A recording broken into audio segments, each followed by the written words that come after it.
ang inaantay na lang daw ngayon ni Mayor Magalong ito hong imbitasyon, okay, mula po sa House of Representatives at maging sa Senado. Kasi hanggang ngayon po mga kabida, wala ho siyang natatanggap po na imbitasyon para ho humarap po dito sa mga mambabatas po natin. Pero wala ho problema sa kanya, mga kabida, anytime.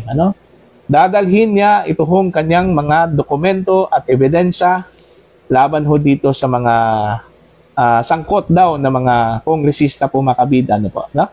Okay? Hindi ho siya mag-atubili ho na pangalanan po ito. Okay?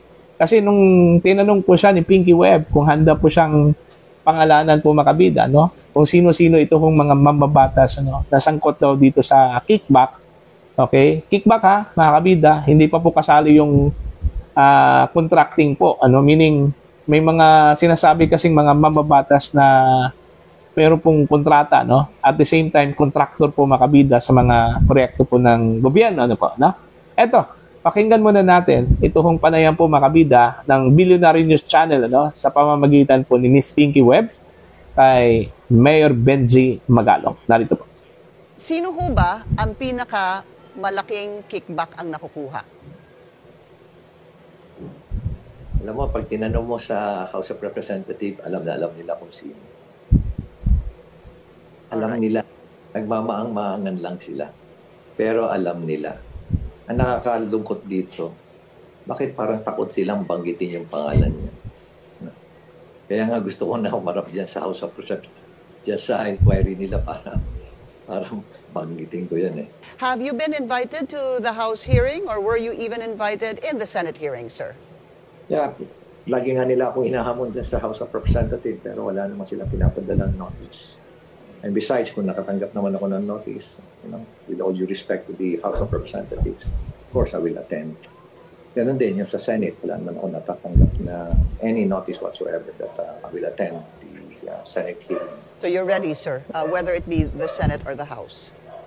Yes, I will attend definitely kung makatanggap ako ng notice. Mayor, ang sabi po sa House, kung kayo po ay iimbitahin, maganda po magdala kayo ng mga dokumento and name names. Is this something that you will be able to do in the event that you are invited and you show up, sir? Well, sabi ko nga po, that would depend on I will reveal everything. That would depend on their questions. But what is important here is, sabi ko nga, they should not treat me as an accused. They should treat me as a resource person. They should allow me to present deliver my presentation and my message or manifestation. Sa presentation, sir, would you be able to present documents that will point to corruption doon po sa stakeholders, whether it be politicians, the DPWH, or contractors? If you were to present that in the House hearing, ito po ba makakapagturo na? Okay, go ahead, sir. Yes, Pinky, absolutely. Siyempre, yun naman ang gusto nila makita, di ba? Useless lang naman kung magsasalita lang o corruption without presenting anything. So I need to present some proof that there's massive corruption that is happening in various projects of the PWH and also especially through supply control. Ready na po kayo doon? Handa na po kayo doon? Yeah, handa na kami doon. Naghihintay na lang nga ako ng tawag nila. Opo. Mayor, will you be able to name names? Sabihin po natin, politicians. Yes, politicians. In Congress? Yeah, of course, definitely in Congress. In both houses of Congress? Hindi ko ganong abot yung sa Senate. Ang abot ko lang is admittedly doon lang sa House of Representatives. And if you... Go ahead, sir. I would prefer to appear sa House of Representatives. Ayan po. Pasensya na pala sa The Billionaire News Channel po mga kabida. Ginamit po natin yung panayam po ni Miss Pinky kay Mayor Magalong. This is for discussion purposes lang po. Okay? So, yun po. Medyo atat na po ito kung si Mayor Magalong na harapin po itong mga mambabatas mga kabida, particular na po ito hong mga kongresista po dyan po sa House of Representatives po mga kabida. Kung maalala po ninyo, ito hong mga kongresista, atat na rin, na makaharap po ito hong si Mayor Magalong. Kasi gusto ho nilang malaman kung sino-sino ito hong mga mambabatas na nililink po mga kabida, ni Mayor Magalong ho sa controversial po na flood control projects, mga kabida. Kasi iba po sa kanila po mga kabida, nagalit ho, Okay, dahil parang feeling po nila, nilalahat daw, ni Mayor Magalong, ito hong mga kongresista, po. Ito ngang si Abante po, yun yung tanong po niya, Bakit siningle out ni Mayor Magalong ito hong mga kongresista? Bakit wala hong mga opisyal daw, mula sa LGU at iba pang mga ahensya po ng gobyerno, mga kabida? Kung tutuusin, yung mga proyekto po, nangyayari po yan dyan po sa mga local government units, sa mga lugar kung saan po ay nasa ilalim po ng LGU po mga kabida, kahit po ito ay national funded projects mga kabida, bakit siningle out ito hong mga kongresista, siguro po ang nalaman lang po ni Mayor Magalong ito hong mga mababatas po na sangkot dito sa maanumalyang proyekto na ito, mga kabida. Okay? Diyan po natin malalaman sa Tuesday, hanggang saan yung extent po ng information, na nakuha po ni Mayor Magalong, mga kabida, dito ho sa corruption issue, Okay? Kasi sa panayam pa lang, mga kabida, ni Miss Pinky Webb kay Mayor Magalong, parang wala ho siyang takot, Kumbaga, confident po, ito hong si Mayor Magalong po, mga kabida, na harapin ito hong mga kongresista, po, mga kabida. Okay?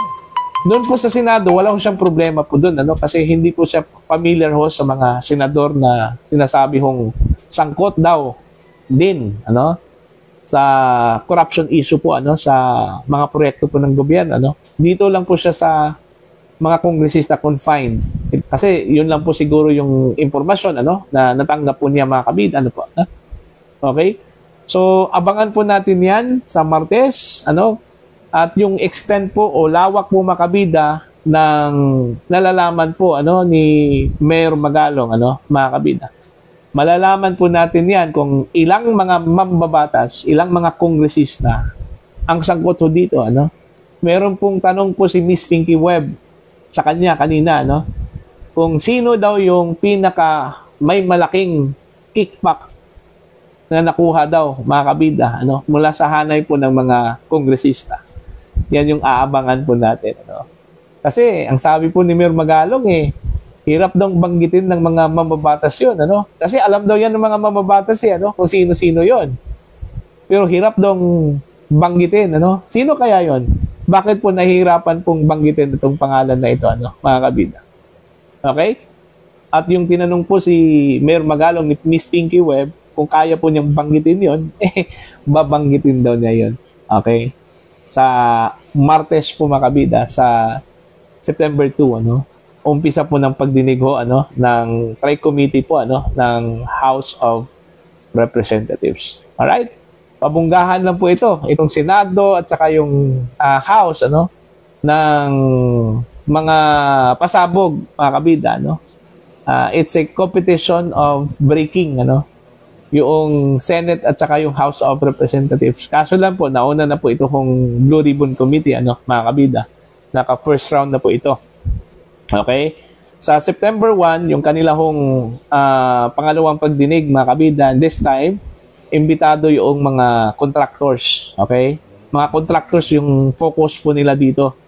Itong 8 mga contractors na hindi ho dumalo noong first hearing po ng Blue Ribbon Committee, mga kabida. Kasama po dito ito hong mga diskaya, mga kabida. Alright? Yung nagfe-flex po ng kanila hong mga mamahaling sasakyan, yung mga luxury cars, na ayon po sa custom po, mga kabida, na nagkakalagaw daw lahat, mga kabida, ng mahigit 1 bilyong piso, po, Mantakin yun, laki po, mga kabida. Saan nanggaling po yung pera pong pambili po niyan? Okay? Siguro, galing po sa kanilang negosyo, construction. Okay? Yan yung aabangan po natin, ano, mga kabida. In a span of ilang mga taon, ano, na nakuha po nila yung ganong kadami hong mga sasakyan po, mga kabida. Malalaman po natin yan sa patuloy hong investigasyon po ng Blue Ribbon Committee dyan po sa Senate, ano. So, yan lang po, ano. Abangan po natin ang Blue Ribbon, abangan po natin ito hong TRICOM, at abangan po natin si Mayor Magalong, ano, mga kabida, itong kanyang pakipagtuos, ano, sa mga mambabatas. At very interesting yung magiging testimony po, ano, ni Mayor Magalong. Kasama na po rito, mga kabida, no, ito hong mga pangalan ng mga mambabatas na babanggitin po ni Mayor Magalong na sinasabi hong sangkot daw dito ho sa controversial na flood control projects mess. Para po sa inyo, ano po ang inyong pananaw at opinion ho dito? Please comment.